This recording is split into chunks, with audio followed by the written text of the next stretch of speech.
नमस्कार बंधुरा home of test चैनेले आपनादेर सबाइके स्वागत। आज के अत्यंत घरोया एबं एकटा सुस्वादु तालेर पायेसेर रेसिपिटी आमी शेयर करछि। आमी एखाने नियेछि 1 लिटार फुल फैट दूध, 2 टेबिल स्पून नियेछि गोविंदभोग आतप, 4 टेबिल स्पून तालेर पाल्प, कयेकटा बादाम नियेछि, 2 टेबिल स्पून चालेर जोन्नो नियेछि 2 टेबिल स्पून चीनी और 1 टेबिल स्पून घी। प्रथमे कड़ाइर मध्य खूब सामान्य एकटू घी दिए जे बादामगुलो नियेछिलाम सेगुलो कुचिए 30 सेकेंड मतो भेजे रेखे देब। बादामगुलो आमार भेजे नेওয়া হয়ে গেছে, এবার তুলে রাখলাম। ওই কড়াইয়ের মধ্যেই অল্প একটু ঘি দিয়ে যে গোবিন্দভোগ আতপটা ধুয়ে রেখেছিলাম সেগুলো একটু নেড়ে নিলাম সুন্দর গন্ধ বেরোনো অবধি।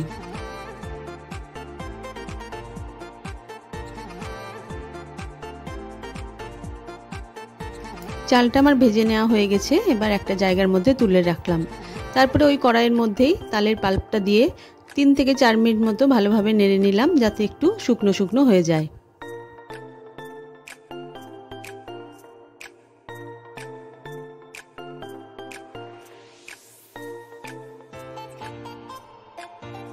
এবার কড়াইয়ের মধ্যে 1 লিটার দুধ আমি ফুটতে দিলাম। দুধটা আমার বেশ ভালো মতো ফুটে গেছে। এবার ভেজে নেওয়া যে গোবিন্দভোগ চালটা ছিল সেটা দিয়ে অর্ধেক সেদ্ধ হওয়া অবধি আমি রান্না করে নেব।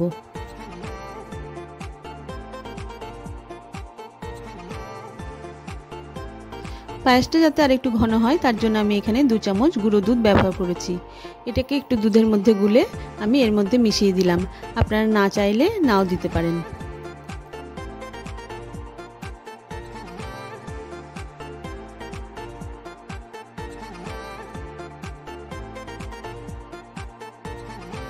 পায়েসের চালটা আমার প্রায় সেদ্ধ হয়ে এসেছে আর দুধটাও অর্ধেক হয়ে গেছে। এই অবস্থায় আমি চিনিটা মিশিয়ে দিলাম।